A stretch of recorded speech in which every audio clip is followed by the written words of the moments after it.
In the external or physical world, we're all aware of standard cause and effect, right? You know, object A acts upon object B with force X. We all get that because it applies to just about everything from electrons to athletes. But now consider events in your internal or mental world. What causes your thoughts? Some of our thoughts have external causes, like when we touch something and suddenly realize it's hot. We don't deliberate whether or not to pull our hand away, right?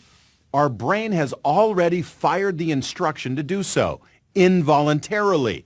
In some strange sense, we didn't really pull our hand away at all because we didn't choose to do it. Our brain did it before consulting us. A second cause of our thoughts is internal. Say you're thinking about giving a big presentation, and as you do so, you get increasingly nervous and your blood pressure and your heart rate jump up. Now, nothing external is acting upon you. You're doing all the causing internally, right? Your anxious thoughts are causing your brain to send signals to your heart, and we get that. But now I want you to consider a third category of your thoughts. It's your conscious choices. Something as simple as choosing where to go for lunch. Now, when you introspect, when you think about your thinking, do you believe that you're the active agent in charge of the process, or that you're just a passive recipient of the instruction, that you have no choice in the matter? It's all external forces, be they environmental, genetic, chemical, biological, or neurological. In other words, do you think all your thoughts have external causes beyond your control, or do you think that you control some, if not most, of your thoughts? Now let's stay with our lunch example for a second. Back to the question. I ask you, where do you want to go for lunch today? Now, if all you are is a brain, an exhaustively physical system of neurons and synapses, then there's no you that's going to be making a choice at all. Your thought processes are basically just a complex series of colliding electron dominoes crashing into one another. It's just physical cause and effect, right? Something that can be exhaustively understood in terms of physics and chemistry. There's no you that's an agent that's deliberating or choosing or exercising free will. And that's why, if you are just a brain, you cannot have free will. You would just be a physical machine, a very complex but programmed computer. But if you're something more than your brain, if you're the thing that has the brain, then when I ask you, where do you want to go for lunch? You're going to start deliberating. You're going to be weighing your taste preferences, the commute time, perhaps even counting calories.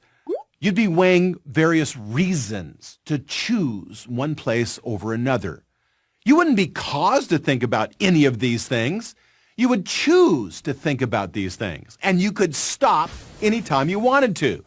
So what we have here, therefore, are two different types of things, an immaterial mind and the material brain. You are the thing that has the brain. You are not your brain.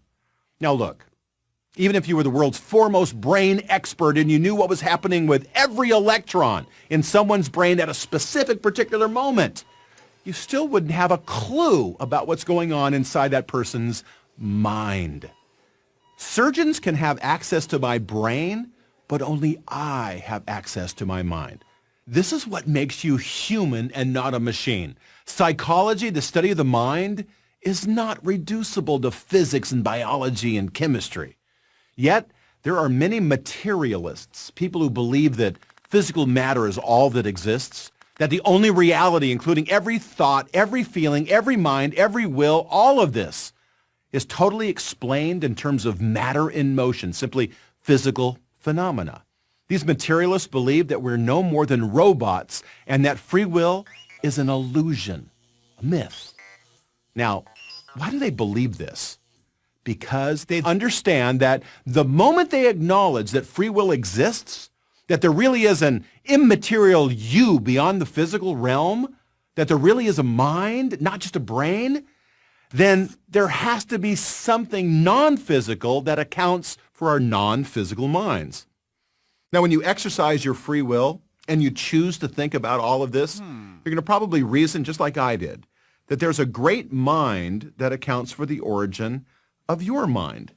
But again, that's your choice. It's evidence of your free will. I'm Frank Pastore for Prager University.